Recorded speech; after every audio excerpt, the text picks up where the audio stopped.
really know how I feel about this angle, but the camera isn't super close to me like it was in my last few videos. So honestly, I'm gonna take what I can get. Coolsville sucks. What you call an icon living? Try to make a little mistress, just did it. I love over 5 minutes. Whoa, be up to my end.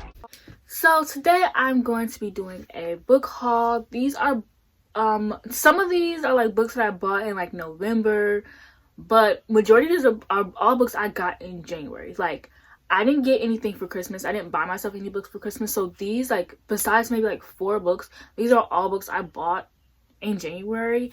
And I probably want to say I got maybe like 25 books, I believe. You guys know, like, if you've been watching me for a while, I usually haul about 50 books a month. So at least up to 50 books a month. So this is like it's a pretty decent size for me, but it's still pretty big. But we're just gonna get into the haul. So the first book I have is House of Salt and Sorrows, and I actually bought this in November. This is a 12 Dancing Princesses retelling, and it's supposed to be like really spooky and scary. Well, I've heard of the 12 Dancing Princesses, but I've never, like, I don't know the story of it. At least I don't think I know the story of it.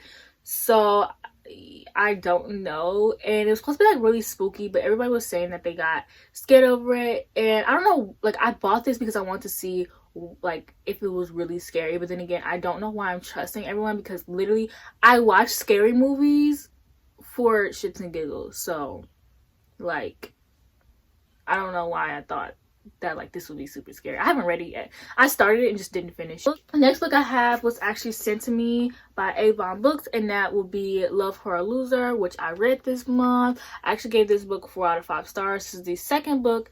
I forget what the series is called, but this book is follow-up to Love Fix Her Up. It's a companion novel, so you don't really have to read Fix Her Up in order to read this one. But I mean, I would suggest it so you can get an idea of like what the character's like, and like you get to see this couple in the first book anyways. And I personally really enjoyed it. There are some things that really annoyed me. Like, I know, like, one thing that really annoyed me was how much he showed her throughout the books that he actually wanted to be with her, and she would just be like, no. And he always called her honey girl, which I don't know why, but it made me uncomfortable. So I have The Whisper Man, which I bought in November. I don't really know what this is about. I just heard it's supposed to be like really spooky. I keep trying to read thriller books, but they don't really work out for me. Like, I haven't read a thriller book that I absolutely love besides The Woman in the Window, which is sad to say because the author literally lied about having cancer. So I hate that one of my favorite thrillers is by a man who's trash, but somebody needs to come take the throne, and I just haven't. Like, I read Lock Every Door and The Turn of the Key and didn't care about the endings to either. So I got The Whisper Man, and I actually forgot what this was about. I guess it's about this kid who after the sudden death of his wife, the man wants a fresh new start, so him and his young son Jake decide to get a new house in a new town. But the town has a dark past. 20 years ago, a serial killer abducted and murdered 5 residents. Until Frank Carter was finally caught, he was nicknamed the Whisper Man, for he would lure his victims out by whispering in their windows at night. Just as Tom and Jake start to settle in their new home, a young boy vanishes. His appearance bears an unnerving His disappearance bears an unnerving resemblance to Frank Carter's crimes, resigning old rumors. So basically, this sounds good. Dang. Reading the synopsis, I kind of want to pick it up now. Well, I see why I bought it. I actually bought this in December, I believe. This is the second book in the Skywater series. I haven't read Skywater yet, but I'm a Charlie Bowater stan first and a human second. The amount of books I own on my bookshelf with Charlie Bowater covers is absolutely insane. The amount of books I bought, and majority of the time, like, the books I buy that Charlie Bowater like is the artist for, I end up loving. Like, there's this one book that isn't very popular. I forget what it's called, but it was like written in verse, and it was like written in poems, and it tells a story throughout the whole book, and I actually ended up loving it. I ended up giving it like 4.5 stars. And I also have a Goodreads list of Charlie Bowater covers if you guys want to check that out. That is how much of a Charlie Bowater stan that I am. So yeah, and I just really love this cover, so I got it. So that means when I finish Skywater, I can just move on to Starsight. I also picked up Legendary, which is the second book in the Caraval series, if that's what it's called. I don't know. I finished Caraval this month, and I was supposed to jump right into Legendary, but I am terrible at finishing series, so I don't know why I thought I was gonna like end one book and pick up the other, but hopefully eventually I get to this sometime soon. I also have Lovely War, which this one is supposed to be like a... I thought I had something on the book cover. This was supposed to be like a war going on, but Aphrodite, I guess the gods kind of like control the war, the love and war. You know, it's called Lovely War. So I don't know. This sounded really interesting to me. I got another historical fiction book early this month, and I was like, well, maybe I should give historical fiction a try because there's something that I don't read too much. Like I really read a lot of everything. I mean, not a lot of. I really read everything, but I haven't really read a historical fiction. So I just picked up Lovely War to try that out, especially because it has gods, because if you didn't know, I am absolutely obsessed with Greek mythology. So, and following the theme of gods, I got The 100,000 Kingdoms by N.K. Jemisin. I wanted to get her other book, The Fifth Season, which was a box set, but it was like $27, which is actually a steal.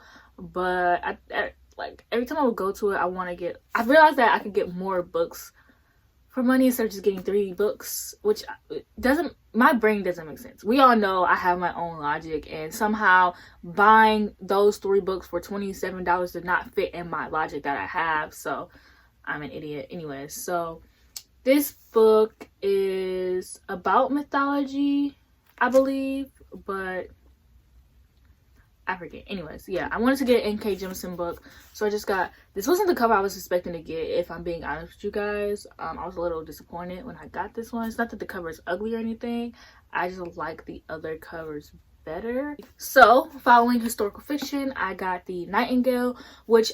I'm not even gonna lie to you guys, this was solely a cover buy. This is the reason why I wanted to get into historical fiction in the first place, because I started to read this and I actually was really enjoying the first couple of chapters, but I stopped reading it because me and Jamie from Leon Reads are going to buddy read this book whenever she's, you know, not busy, and it actually worked out well for me because I was reading 5 books at the time, and I don't like to read a lot of books at once, and I don't like to have a lot of books in my Goodreads currently reading. Like honestly, by the end of every week, if I'm reading so many books, I will clear out my Goodreads. Like I could be like, I'm reading The Beautiful by Renee Audier. I haven't picked it up in about a week, but since I haven't picked it up in a week, I took it off my Goodreads currently reading list because technically I'm not currently reading it.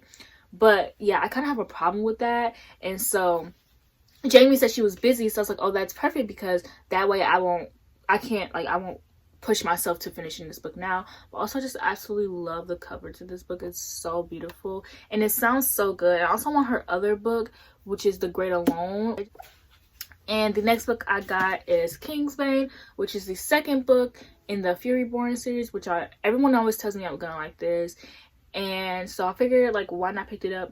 One thing about this book that does really freaking irritate me is how this book doesn't have deco edges, but the first book does. Like whose idea was this? I would like to talk. The next book I had was The Beautiful by Renee Audier. Yes, I do also have The Beautiful by Renee Audier in my book of the month box. I have the book of the month edition. But one thing about book of the month is their covers, though it may be beautiful, they feel very like plastic. They just feel very plain. Like it just feels very plain, whereas some books kind of do have a feeling to it. Like one thing I like about this book is it has like the matte feeling to it, or even with Lock Every Door, the words like kind of pop out on it, but in the book of the month edition it doesn't. And I also just really love the cover in Under the Dust Jacket. I really loved Under the Dust Jacket, and I didn't know it came beautiful like this because the book of the month edition didn't have that. But those are my only reasons why I bought this. There's really no other reason. Also to support Renee Audier, I guess. We want to support women of color. The next book I bought was Eight Will Fall, which is supposed to be a standalone, like fantasy horror, and I really like that. You know, House of Salt and Sorrow was a standalone horror fantasy book, so I was like, okay, well, let me get more into those because I might really like this. Also, it'll be like a quick read. Like I could read this in a day, and maybe like a few hours for like maybe like a readathon or something. But yeah, I really like this. I seen that, I think it was Fairy Loot or Owl Crate had this edition in red, And like, though it may be cute, I kind of like the blue edition better, so I went and bought it. The next book I have is The Little Mermaid and this Mina Lima edition. And if you don't know, I have the Peter Pan edition and I absolutely love it. So I bought The Little Mermaid because The Little Mermaid is my favorite Disney princess besides Rapunzel. But I absolutely love The Little Mermaid, and I've been trying to get this for literally a year now, and I finally just was like forget it and buy it. I would like to start a Little Mermaid book collection, but the hard thing about it is there aren't any like Little Mermaid books. Like how I can buy 8 different editions of Peter Pan, there isn't the same for the Little Mermaid. So hopefully when the new Little Mermaid comes out, they, you know, give out more classic books. Like they kind of did that with Aladdin. Like when the new Aladdin came out, they had new Aladdin classic books. So I mean, they do have Little Mermaid, but they're all like children's books, and I really want more that I could build a collection in. I just absolutely love this one. Like the end papers are just so cute. Literally my 2 favorite colors, pink and red, which also is like the Little Mermaid's name, which is why my favorite color are pink and red, because of the Little Mermaid. And it's just absolutely beautiful, and it's just really cool, and it's like an interactive thing. So this would be really cool to read to my, you know, future children one day, and like have them interact. Me and my brother went through it together, and we were like interacting. We didn't read or anything, we were just like looking at the interactions, and it was just really, really fun. And I really like this one. I thought he had gills, like when you move it, but no, they were just kisses on the cheek. And my brother was like, these are kisses, and I'm like, oh, that makes sense. But yeah, the back is so pretty. I thought I ruined the page or something. Okay. Yeah, I'm absolutely in love with The Little Mermaid. She inspires so much about me to this day, even though I'm 20.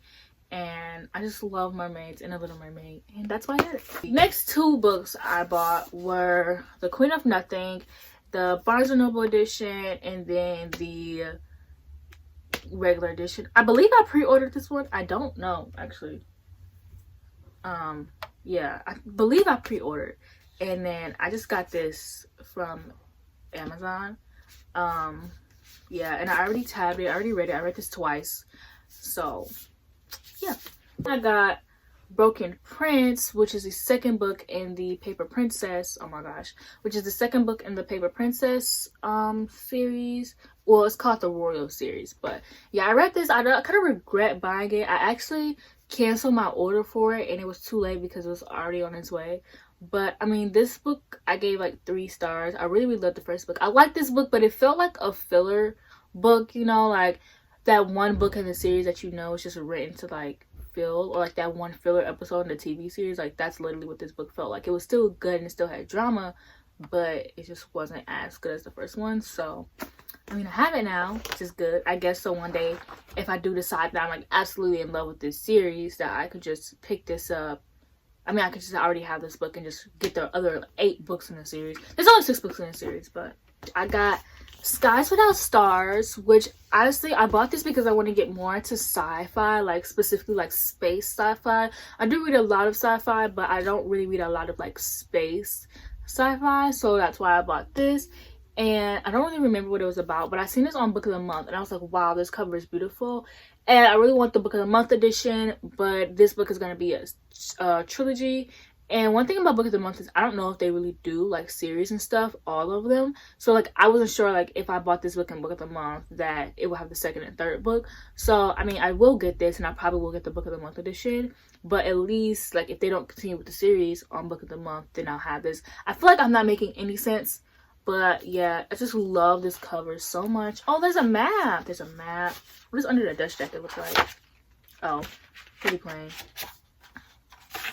But yeah, it's supposed to be like Les Mis meets something else. I've never seen Les Mis before, so I guess that'll be interesting. The next book I got is the Starless Sea, which I wanted the UK Waterstone Special Edition, but it was sold out. So I was like, okay, well, this cover is still really pretty, but at least if I like this one, then I can like, you know, I don't want to look for a book, like search high and low. Oh, the end papers are really pretty. I don't want to like search high and low for a book that I don't know if I'll like. So I figured, like, why not read this first and then see if I'll like absolutely love it, and then if I absolutely love it, then I'll like search through the depths of the internet for the Waterstones edition. The ones that Chloe have is the reason why I picked this up. I was like, okay, well, I need that edition. But then I seen everything else, so I was like, okay, let me get the regular one first then. And then I also got my second Brandon Sanderson book in this, and it's called Mistborn. A lot of people compare this to A Darker Shade of Magic, which no, I have not picked up. But I think this one has the found family, or like the unlikely group of friends trope in this one, I believe. I don't know. It could have been his other series that he has. But I really like those like found family and unlikely friend groups books, and I mean tropes. But you don't really get the unlikely friend group ones in a lot of books. You get the found family, but you don't get like the unlikely friend group a lot. So I was like, okay, well, let me just pick this book up.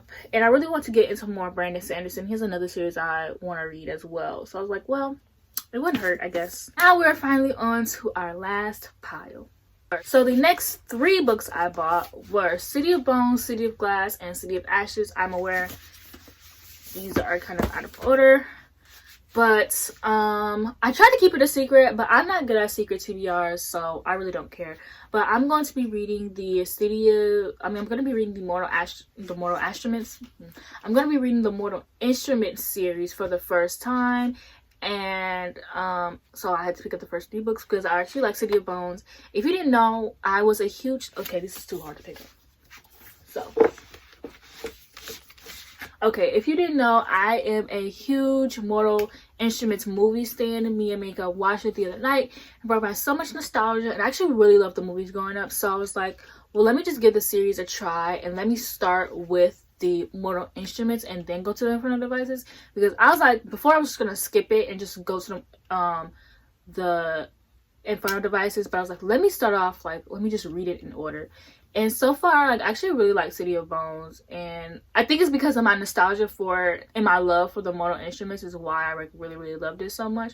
So, yeah, that video should be up Saturday. So stay on the lookout for that if you're actually excited about it. I don't know. Genevieve Deception, and I read this book. I gave it 3 out of 5 stars. This is a King Arthur retelling. It had dragons in it, so that was cool. I was watching How to Train Your Dragons while reading this, and like it had dragons, so I was like, oh, that's fun. I really like reading books with dragons, but I have a lot of books with dragons, but I haven't read any of them because I'm stupid. But yeah, I liked it. It was okay. Like, it was a good first book. Like, I'll continue on with the series, but it didn't like amaze me or anything. So the next book I got was Ninth House, and I got the UK edition. I really, really love Ninth House by Lee Bardugo, which was surprising. I gave it like a 4.5 out of 5 stars. And so I also have a book club, and it's called The Secret Society Reads, and we read dark academia books, or just dark books in general, because, you know, there isn't a lot of dark academia books. So we will be reading like a lot of dark books in general. But in February, we're going to be reading Ninth House, so I decided to get the book so I can like annotate it while doing my reread of it. If you want to know more about the secret society that I have, we call ourselves the Dark Elites, which I think is like really cool. I'll leave our Twitter down below and our Bookstagram, and the Bookstagram is more like an aesthetic Bookstagram, which I haven't uploaded on there yet, but I need to. The Twitter and the Bookstagram are called The Society Reads, and I just think it's really, really cool. And it's just like more so chill. Like, I noticed that when I do too much for a book club, I kind of lose interest in it. But this one is just like really, really chill. We did a readathon, which was really cool. So I do 24-hour readathons, like random readathons. Like, it's just really, really fun and chill. So the last and final books I have on this list are the Stalking Jack the Ripper books. I'm actually currently reading Capturing the Devil. But I love Stalking Jack the Ripper. I loved Escaping Prince Houdini. Like, this one is my favorite book in the series. I didn't really care about Escaping Houdini, so that's why it's taking me so long to read Capturing the Devil, because Escaping Houdini kind of tainted my love for the series.